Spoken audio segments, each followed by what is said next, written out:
पांडव जीवित नहीं रह सकते मामाश्री। अब मुझे स्वयं ही उनका वध करना होगा। मूर्खता मत करो पुत्र। मूर्खता मत करो। जो भाई अग्नि पर्व का अंत कर सकते हैं, उनका वध करना इतना सरल नहीं होगा। जब बल का प्रयोग काम ना आए तो छल का प्रयोग करना ही पड़ता है। अर्थात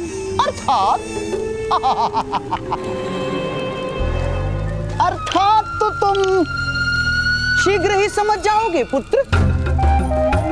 जीवन में मामाश्री का केवल एक ही सिद्धांत स्मरण रखना, सत्य कवच है और असत्य शस्त्र है। जब पराजय दिखाई दे तो सत्य के पीछे छुप जाओ, और जब अवसर दिखाई दे तो असत्य का प्रहार करो। समझ गए?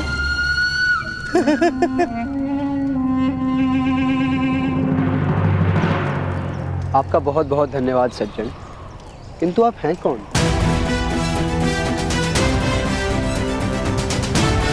जो रक्षा करे उसे तो केवल रक्षक ही कहा जा सकता है। सहायता की है आपने, रक्षा नहीं की। मैं क्षत्रियों की सहायता नहीं करता बालक।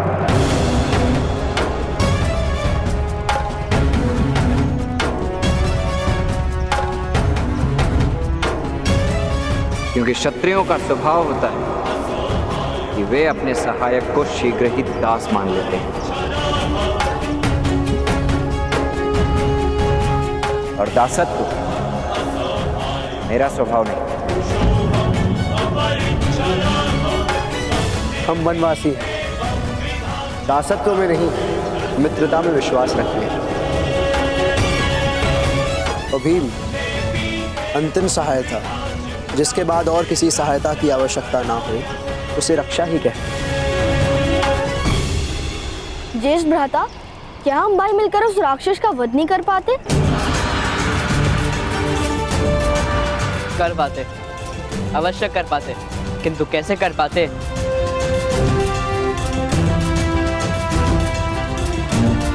वह जानने का अवसर निकल गया।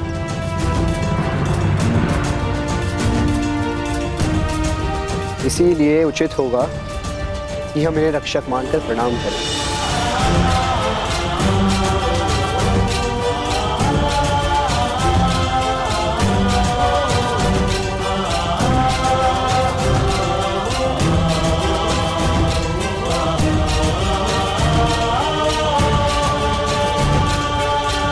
या तो तुम बहुत अच्छे व्यक्ति हो या बहुत बड़े प्रपंची हो।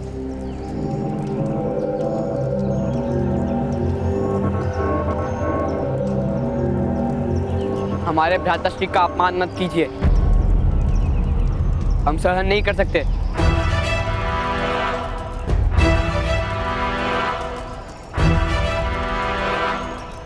वास्तव में यह अपमान नहीं, प्रशंसा थी।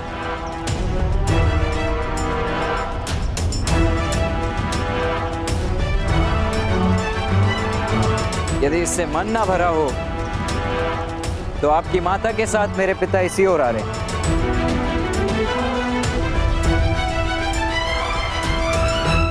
तो उन्हें बता दीजिए कि आपका पुत्र अपमान कर गया। वो दंड दे देंगे मुझे, क्योंकि मेरी माता और पिता के सिवा किसी और का आदेश और दंड मैं मान्य नहीं करता।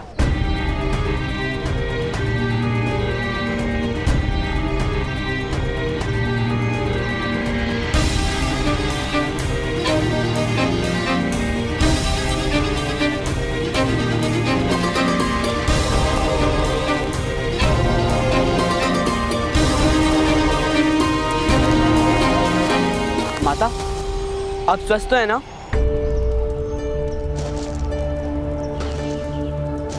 वो कौन था जिसने मेरी रक्षा की? कोई बहुत उद्दंड व्यक्ति था माता, ज्येष्ठ का अपमान किया उसने।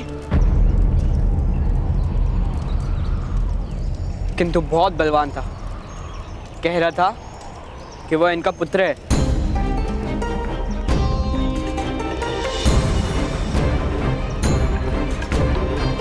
अधिरथ महोदय,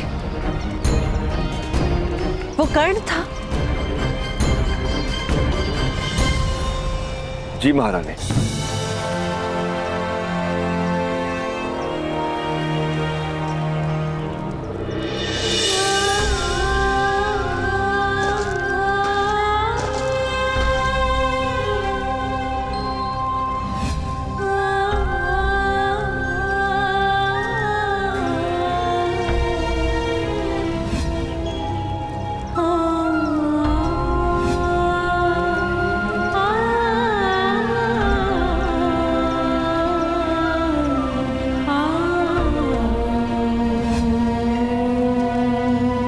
बिना मिले क्यों जा रहा है? कर्ण! कर्ण! कर्ण!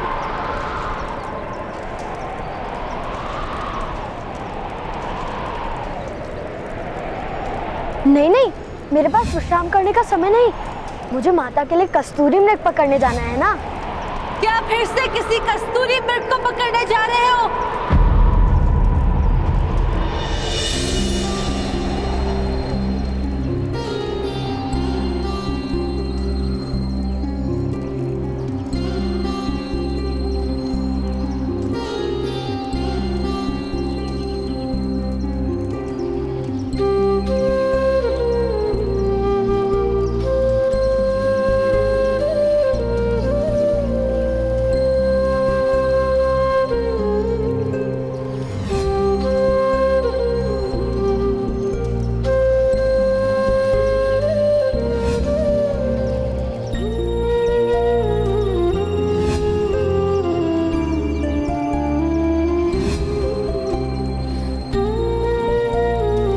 मेरा स्मरण करोगे ना पुत्र?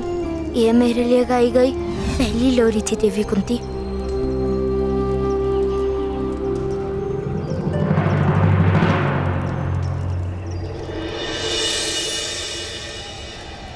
नहीं महारानी, कस्तूरी मृग सूतों के हाथ कब आते हैं? केवल कल्पना ही रह जाती है।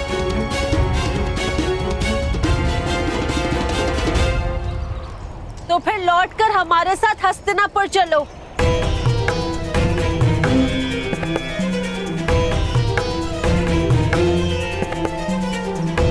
नहीं महारानी,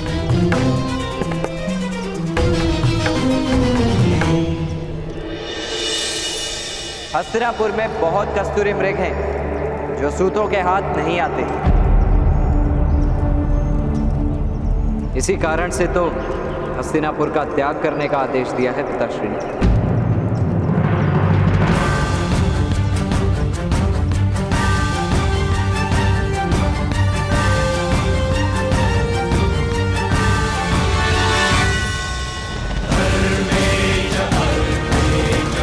प्रणिपात।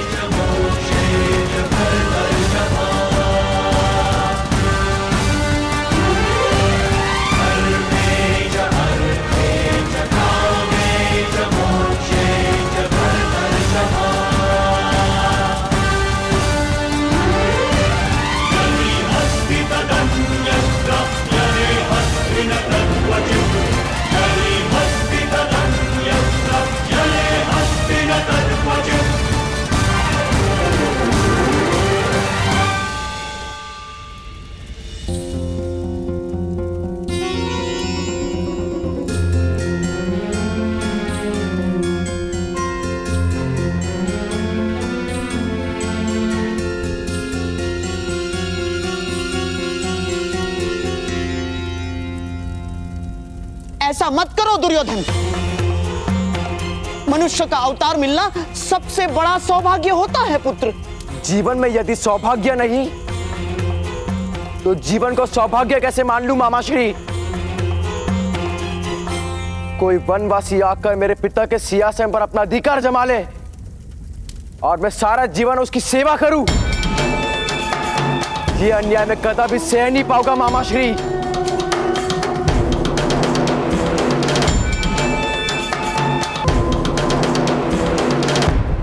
पुत्र दुर्योधन, ये क्या मूर्खता है?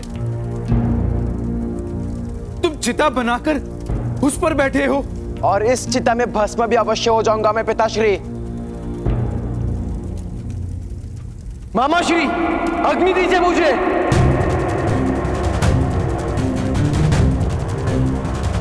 नहीं पुत्र, तुम्हारी मृत्यु का विचार भी मेरे लिए नरक यातना है पुत्र। मेरा आदेश है, तुम इसी समय चिता से नीचे उतरो। और क्या करूं मैं पिताश्री? सारा जीवन किसी की सेवा में बिताऊं? उन पांडवों की उंगली पर सारा जीवन नृत्य करूं? उनकी सेना में एक सामान्य सैनिक बनकर किसी युद्ध में मृत्यु प्राप्त कर लूं? क्या ये संपत्ति दे रहा है मुझे अपने उत्तराधिकार में? नहीं पिताश्री, आप अपने पुत्र को ऐसा भयानक जीवन नहीं दे सकते।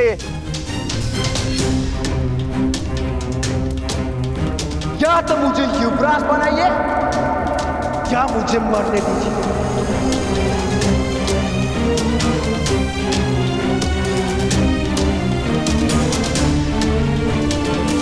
किंतु पुत्र, मैं विवश हूं।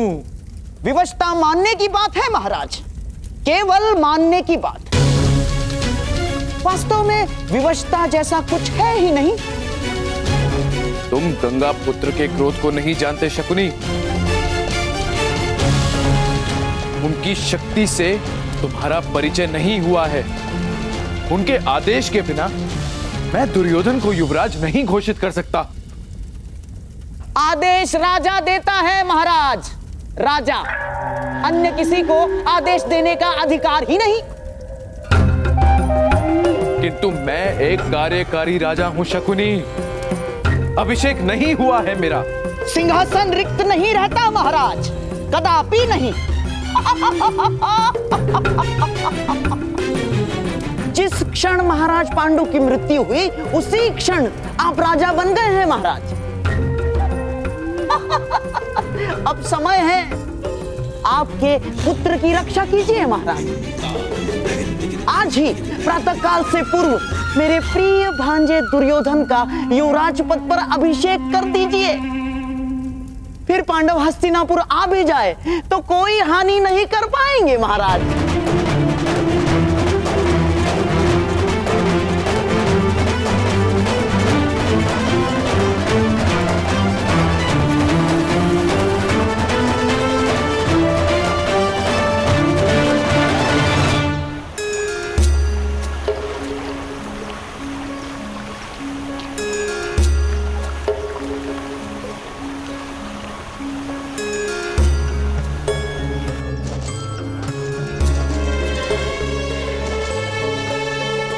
अधिरथ महोदय, कर्ण को निष्कासित करने का क्या कारण था?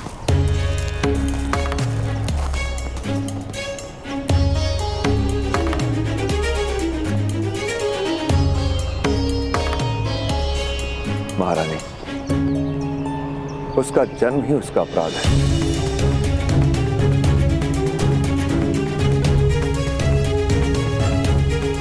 सूत समाज कर्ण का सामर्थ्य धारण नहीं कर सकता। अर्थात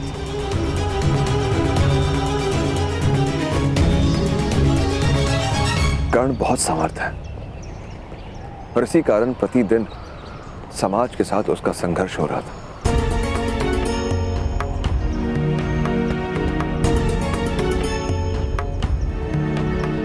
छोटी जाति में सामर्थ्य श्राप बन जाता है महाराज। सामर्थ्य कभी शाप नहीं बनता अधिरथ।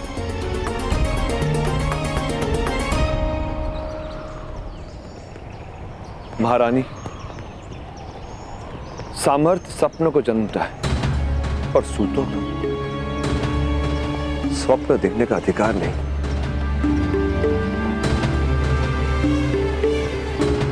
कर्ण शस्त्र उठाकर योद्धा बनने का स्वप्न देख रहा था। स्वप्न से अपने संतान को जगाना पड़ता है, वास्तविकता का परिचय कराना पड़ता है और फिर अपने पुत्र को जगाने का कार्य माता पिता ही कर सकते हैं। कोई कारण नहीं कि कर्ण को वन में रहना पड़े। महारानी, अग्नि देह के भीतर हो तो जीवन मिलता है, किंतु देह अग्नि के भीतर जाए तो मृत्यु हो जाती है। सब अपने निश्चित स्थान पर है, यही उचित होता है। कर्ण का कल्याण वन में ही लिखा है। समाज में रहेगा तो सबके लिए संकट निर्मित होगा।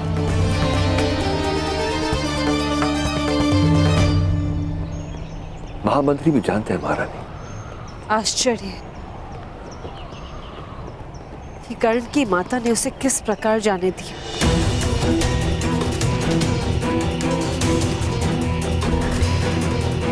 माता के हृदय को समझाना कठिन था, किंतु उसकी माता के लिए भी यही उचित था।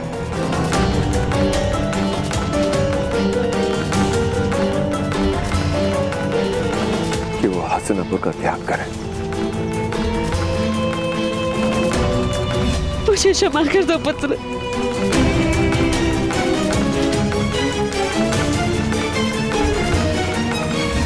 किसी भी माता का अपनी संतान से दूर रहना उचित नहीं होता धीरथ।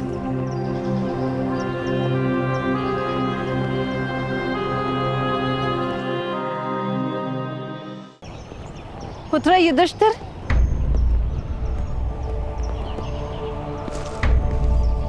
जेश को क्या दे रही हो माता? एक कार्य दे रही हूं, तुम्हें करना है? नहीं, मुझे तो भूख लगी है। कोई कार्य करने की शक्ति नहीं है मुझ में। हम सब साथ में भोजन करेंगे। युधिष्ठिर, अधिरथ महोदय के पुत्र को ले आओ।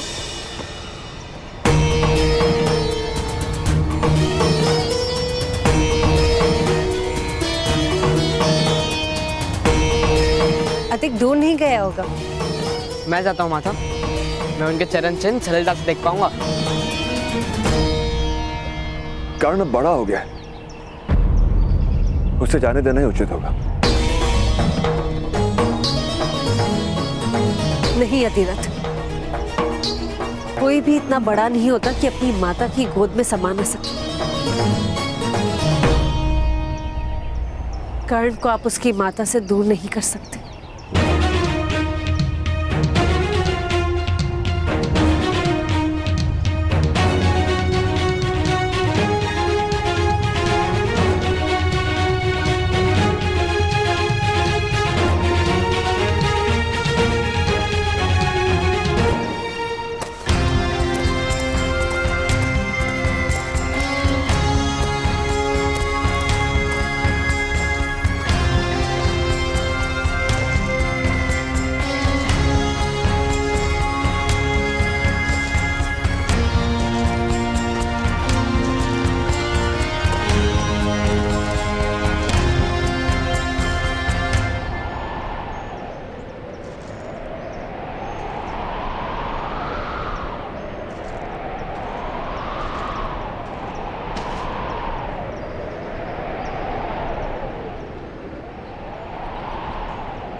कर्ण महोदय,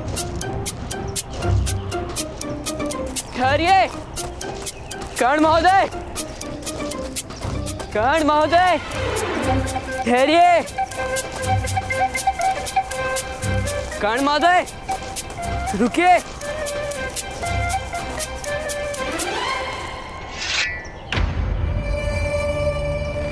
प्रिय बाण, रास्ता रोको।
आपने ये तीर पकड़ कैसे लिया? तीर की गति से वायु में कंपन होता है, वो सुन लिया मैंने। आश्चर्य है, मेरे शब्द तो आप सुन नहीं पाए। सुने थे मैंने, किंतु ठहरने का समय नहीं। समय नहीं या फिर इच्छा नहीं? आदेश नहीं मानता मैं। और विनती? राजकुमार विनती करना तो सीखते नहीं। विनती करना आपने सीखा है?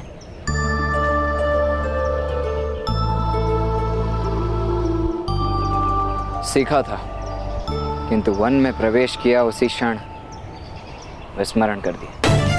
अर्थात आप वन के राजकुमार बन गए? नहीं, वन का सम्राट बन गया। वन की यही तो विशेषता है, यहाँ प्रत्येक जीव या तो सम्राट है या मृतदेह। इस समय तो हम दोनों वन में खड़े हैं। इसका मतलब हम दोनों सम्राट हैं।